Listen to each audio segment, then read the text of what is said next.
Bonjour à toutes et à tous, bienvenue dans ce nouveau tutoriel de Cabro Entreprise. Cabro Entreprise est une entreprise d'ingénierie logicielle et web. Alors, nous nous retrouvons dans cette nouvelle vidéo et pour continuer notre formation que nous avons débutée en temps sur la programmation logicielle avec du C++ et Qt Creator. Alors, comme on l'avait dit, dans cette nouvelle vidéo, nous aurons à prendre en main l'interface de Qt Creator et à créer notre tout nouveau projet graphique en C++ utilisant Qt Creator. Nous nous retrouvons dans quelques secondes pour la présentation. Dès que vous lancez, on a déjà installé Qt Creator dans la vidéo précédente. Et on a lancé Qt Creator pour voir l'interface qui nous présentait. Alors nous allons relancer Qt Creator. Vous lancez Qt Creator. Et dès que vous lancez Qt Creator, on était sur cette interface. Et essayez de suivre ma souris. On était sur cette interface. À ce niveau, vous avez tous les projets récents que vous avez ouverts. À ce niveau. Et là, vous avez la session ouverte. Et là, ce bouton où c'est écrit plus nouveau projet peut vous permettre de créer au fait un nouveau projet. On va revenir tout à l'heure là-dessus.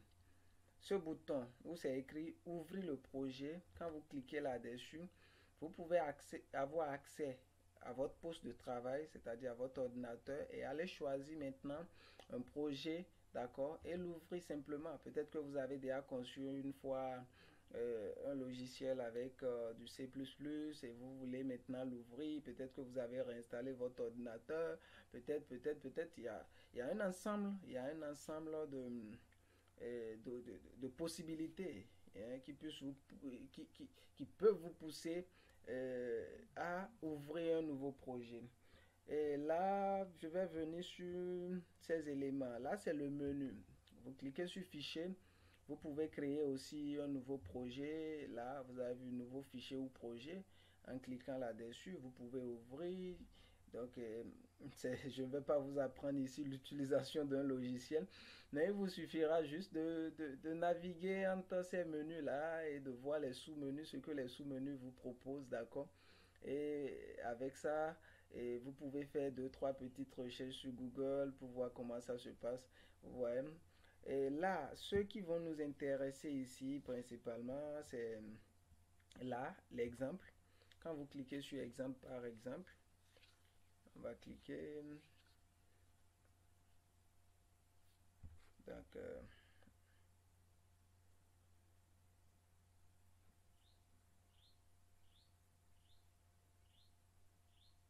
Donc, quand vous cliquez sur exemple par exemple, vous voyez, il y a tout un tas d'exemples par exemple de projets qui ont déjà été conçus avec du C++, utilisant bien sûr Qt, vous voyez. Non.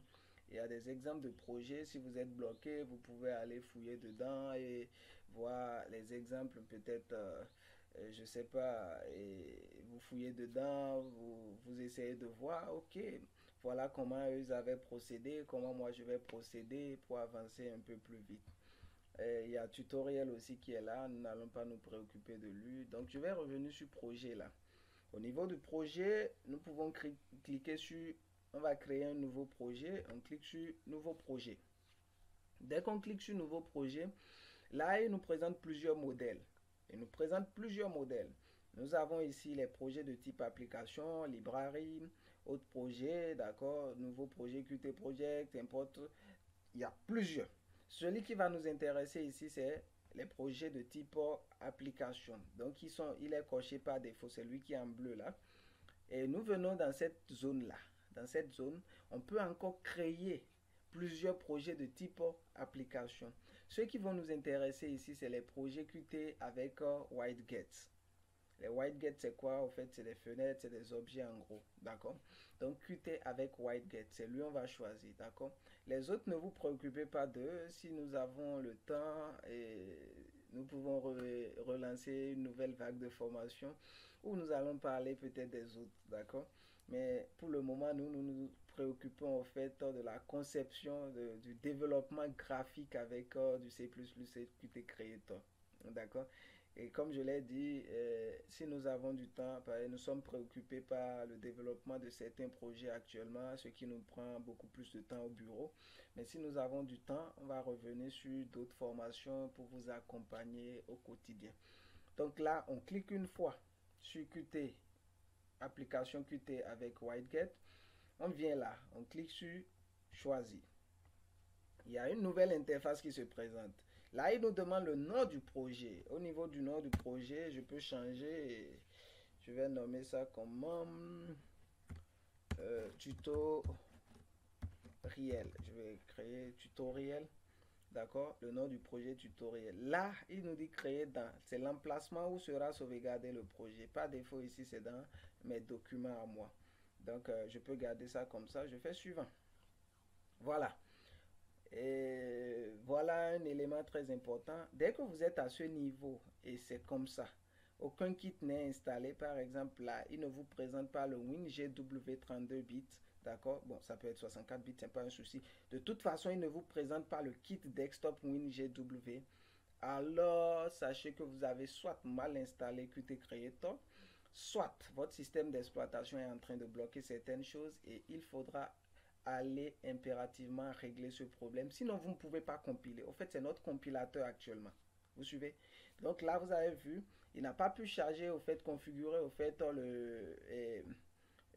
comment le compilateur d'Android, les kits Android. Vous comprenez, il n'a pas pu les configurer. C'est pour ça eux, ils ne sont pas actifs. D'accord?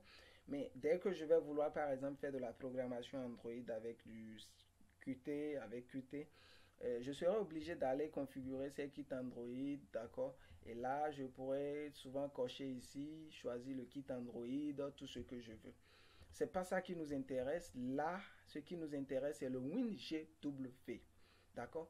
Dès que le WinGW n'est pas actif comme kit, alors là, vous avez un problème. Il faudra aller régler ce problème, d'accord? Là, nous l'avons, il est activé, d'accord? On fait suivant. Voilà.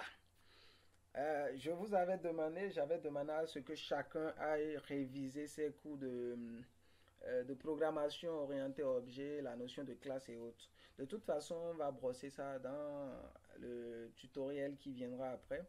Et juste après ce tutoriel, on va parler, on va présenter les différents éléments qui ont été créés et essayer d'expliquer un peu. Là, par exemple, regardez, il nous demande le nom de la classe. D'accord? Par défaut, c'est la classe main Windows. Elle hérite de la classe QWhiteGate. D'accord? On va revenir là-dessus. Donc, par défaut, c'est la classe main Windows. D'accord? Une classe est un type au fait. Je peux le dire de façon simple comme ça. Une classe est un type créé par le programmeur. D'accord?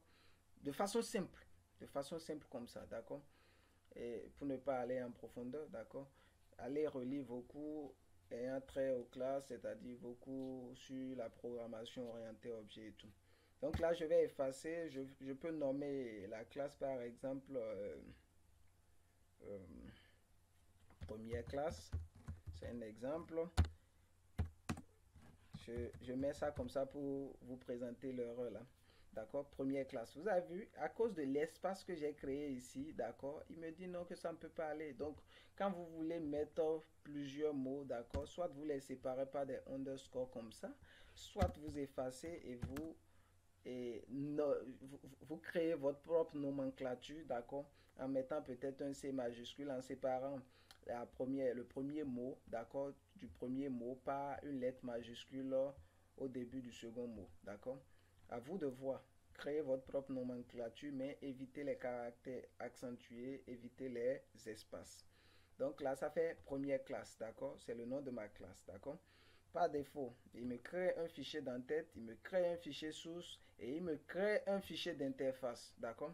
Je peux décider de ne pas créer des fichiers d'interface, donc je décoche là et il ne va pas créer des fichiers d'interface à extension .ui. Donc là, moi, j'en ai besoin pour ma programmation graphique. Vous voyez là, QMan Windows, d'accord? Je peux changer, hein, je peux changer, mais vous le gardez sur QMan Windows. Vous faites suivant et vous faites terminer. Donc moi j'ai cliqué, je n'avais pas cliqué. Donc j'ai cliqué, voilà, nous venons de créer notre tout premier projet avec Qt, d'accord? Notre tout premier projet pour le développement logiciel à interface graphique avec Qt Creator. Là, dans le prochain tutoriel, on va expliquer tous ces Mitsubishi. On va expliquer tous ces éléments-là, d'accord? On va expliquer tous ces éléments dans le prochain tutoriel. N'ayez crainte, n'ayez peur. Et on va expliquer tout ça, d'accord? Ce qui va nous intéresser par la suite, lorsqu'on finit de créer, d'accord? Je vais vous présenter comment compiler son projet actuellement, d'accord? Là, vous venez à ce niveau, vous avez vu, il y a là. Quand vous posez la souris, votre souris là-dessus, il dit quoi? Exécuter, d'accord? Et il vous donne même la touche de raccourci, CTRL plus R. Vous pouvez ici faire quoi? Débugger, d'accord? Et vous pouvez ici faire quoi? Compiler, d'accord? Tous ces trois éléments vont nous servir, d'accord? Mais celui qui va plus nous servir, c'est celui-ci. C'est celui-ci, d'accord? Donc, nous, on va cliquer là-dessus pour voir la première apparence que notre projet va nous donner, d'accord? La première interface que notre projet va nous donner. Nous venons de créer un projet. Cliquons là-dessus pour voir ce que ça donne. Donc, je clique là-dessus et on patiente légèrement. Vous allez voir dans l'angle ici, c'est écrit compilation et il donne la progression. Donc, on va attendre quand il sera vert, directement notre première interface va sortir. On va patienter un peu.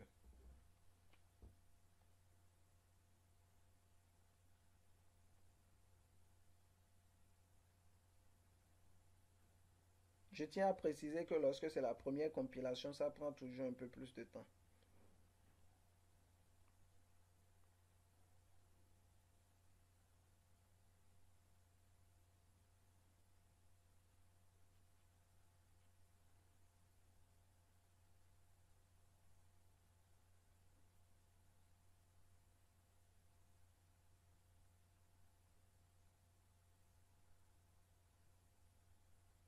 Voilà, il est devenu tout vert. On attend maintenant qu'il affiche notre premier logiciel. Ah, voilà notre premier logiciel. Voilà, on vient de créer, vous voyez, une interface graphique. Hein? Voilà, on peut agrandir, on peut réduire, on peut agrandir, on peut réduire, on peut agrandir, on peut réduire. Hmm, on peut réduire complètement, c'est lui ça. Hein? Vous voyez, nous venons de créer notre premier logiciel. Ouais, il est tout bizarre d'abord, hein? Mais on va avancer, on verra ce qu'il va donner par la suite. D'accord? Alors nous voilà à la fin de cette deuxième leçon. Nous vous remercions d'avoir suivi ce tutoriel et si vous n'êtes pas encore abonné à notre chaîne YouTube, veuillez nous aider en vous abonnant à cette chaîne YouTube, en activant la cloche de notification. Et si vous êtes déjà abonné, veuillez partager le lien de cette chaîne YouTube